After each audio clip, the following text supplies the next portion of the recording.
All right, got the truck pulled in the garage. Got the dash pulled out. See, I have all my wires running in right under where the heater core goes. So it makes it a little bit of a challenge, but the heater core does fit. If you guys remember, or if you didn't watch, you can look back in the video, if you so feel like it, where I trimmed this out, because this is the area the wires come in. This touches the firewall, so it gives it enough room to kind of fold under. And what I'm doing here is the heater core, it came out too far and it hits the intake. So I'll show you guys when you run the Trailblazer intake on one of these. You got about 2 fingers, little bit of space, so about 1.5 inches maybe of space there that you have to try and accomplish getting the hoses on. So these are the ICT heater hoses. And you can see what I did here. I just took the seals out, run the hose in there, which will seal it. And they do come with an angled side. So that's how I'm doing that. I'm just trimming it back. I'm putting it, where I think I want it and trimming it. And then putting the clamp right on the edge there. It's gonna be a pain if these ever blow and I have to change them, because I'll probably have to pull the heater core out or the box out to do it, but it's the only way to really accomplish this, and I want to keep heat, and I'd like to keep the air too. So regardless, I need this box. So I'm gonna finish doing what I'm doing here, try to get it in the truck. I'll be back with you guys shortly. There we go, got both hoses on now. One's gonna kind of run under the other one, kind of like that.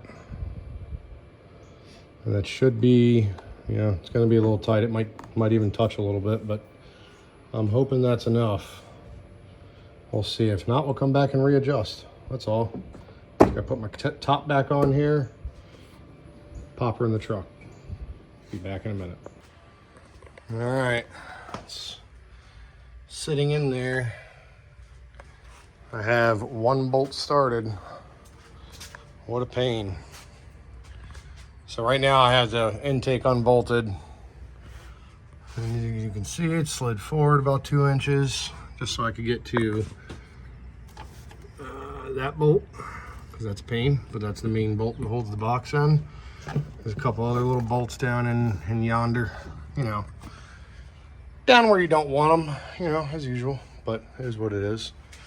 So it's kind of in, it's not going to exactly sit flush. It's not going to be the best working heater box, but it's going to work. So that's all I care about, really. I don't need it to be, this isn't a 2021, Cadillac. It's a 99 S10 that is swapped up. So now I got to try and get a couple more bolts in. See how far this is off the wall there. I got to get all that tightened up. Like I said, I pretty much just have that 1 bolt in, and that's just, it's doing honest work right now. That's all I can say. And then I'll trim the hoses. I'll route them, trim them, hook them up to the water pump, and then we'll fill this thing with coolant, start it up, let it warm up. Of course, after we get the dash and everything back together, see if we have heat. Making some more progress. Dash is kind of in. There's only a couple bolts holding it in, but got to put the steering column up, and then once I get all this all tidied up, I have, this to deal with, which that, we'll shove it up in there, do something. I'll trim it up a little bit, try to make it nice. And then once all that's done, I've already shifted the intake back. Just got to bolt her down, bolt the rails down, take off my bypass hose right there. I'll probably throw that in the truck, keep it handy in case, I decide to get overzealous and get far away from the house one day and have a hose break. That'll be a nightmare. So we'll keep that with us just in case that happens. But then, once I get the intake on, hook my hoses up, pop this guy off,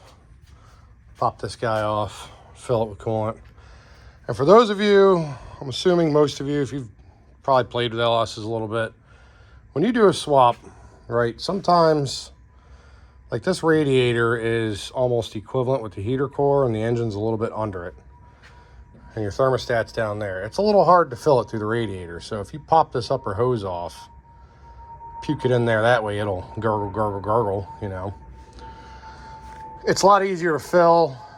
You're less chance of air that way. You can also use a vacuum filler, of course, but I just pop that off, fill it right through there. I fill the radiator first, and then I fill this guy, and it normally takes about a whole gallon, maybe even more. And it'll get the engine full. Then you can pop it on, you start it up, and you do your normal bleed fill, you know, let it gurgle a little bit. But I'll cover all that when I'm doing it. I'll set the camera up so you can watch. And then I also got to get a breather on here. I'm just trying to tidy it up. Trying to get it so I can actually drive it and enjoy it and not have a whole lot to do. The air's got to be hooked up, but I think that's going to wait because it's winter time. It ain't going to hit over 60 degrees anymore, so that's going to be a springtime project, I believe. There's other stuff I can keep doing on this, and that's not much of a worry right now. So anyways, I'm gonna get cracking. It's kind of hard to record and put this dash in, but it's really not too hard to do. There's 18,472,000 YouTube videos already about it. So I'm not gonna bother with too many details. There's, you know, there's bolts there, there's bolts there, there's bolts up there, there's bolts here and there. And then your dash is in or out. So I'm gonna finish that up, and I'll be back with you guys shortly. Trying to let it warm up now. Make sure the heater works.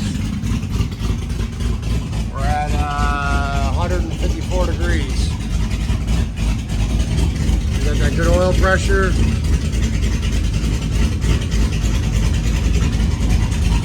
Actually, it looks like it's frozen. Oh, we're not responding. All right, got the computer figured out. It was just, I don't know, it froze up, but whatever. Anyways, got the, see, I'm getting the dash back together here. We're just about there. Just got like 2 more bolts up here. Put that cover on. This cover actually is broken in the back seat. Must have broken on accident. Got to put that cover on, but we got the lines all purged out. At first, I didn't have good heat. I didn't realize that, well, you can't see it, it's dark. But up in here is the blend door for the AC and heat. Your boy forgot to plug it in. You know, it happens. Sometimes you get doing things and you forget. So luckily I could reach it with the glove box still out. As you can see, glove box is still out. So I reached up, plugged it in, instantly heard it do its, you know, thing. And started the truck back up. I was only at 110 degrees and man, it had blazing hot heat. So, because when I was running it, I don't have the AC hooked up yet, and it was heat, but it wasn't, you know, it might have been like 90 degrees. Like I was like, well, that's not very good heat. I mean, this thing used to melt me out when it had the original engine in it. So then I got looking around in there and found a plug, and I was like, what's that to? And then I realized that was to the blend door. So, you know, when you put your dash back in, make sure you put your, and I also forgot my airbag wire too. I plugged that in.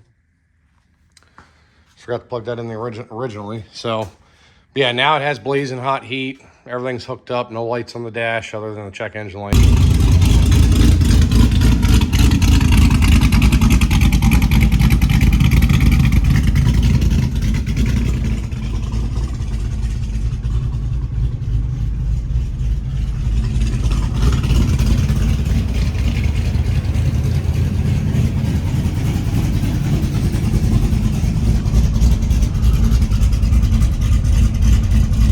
Nice and blazing hot heat. Comes at all events too. I just got it on defrost. Tach gauge is working nice. Still gotta get the oil gauge working. That's the only thing. Everything else is working. coming along.